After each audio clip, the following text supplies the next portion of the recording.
Hi, ಇವಾಗ ನಾನು ನಿಮಗೆ ಚಾಕ್ಲೇಟ್ ಬಿಸ್ಕೆಟ್ ಮಾಡೋದು ಹೇಳ್ಕೊಡ್ತಾ ಇದ್ದೀನಿ.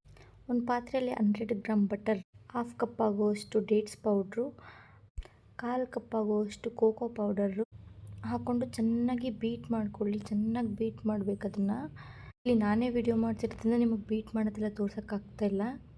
ಅದಕ್ಕೆ 2 ಕಪ್ ಆಗುವಷ್ಟು ಗೋಧಿ ಹಿಟ್ಟು ಹಾಕ್ಕೊಳ್ಳಿ. ಅದು ಮನೆಯಲ್ಲೇ ಮಾಡಿರೋ ಗೋಧಿ ಹಿಟ್ಟು ಹಾಕ್ಕೊಂಡಿದ್ದೀನಿ ನಾನು. ಅದನ್ನು ಚೆನ್ನಾಗಿ ಮಿಕ್ಸ್ ಮಾಡ್ಕೊಳ್ಳಿ. ಆವಾಗ ಈ ಹದ ಬರುತ್ತೆ. ಆಮೇಲೆ ನಿಮ್ಮ ಮನೆಯಲ್ಲಿ ಏನಿದೆಯೋ ಏರ್ ಫ್ರೈಯರ್, ಓವನ್ ಏನಾದರೂ ಇದ್ದರೆ 5 ಮಿನಿಟ್ಸ್ ಪ್ರೀ ಹೀಟ್ ಮಾಡಿ. ಇದನ್ನು ಸ್ಟವ್ ಮೇಲೆ ಕೂಡ ಮಾಡ್ಬೋದು.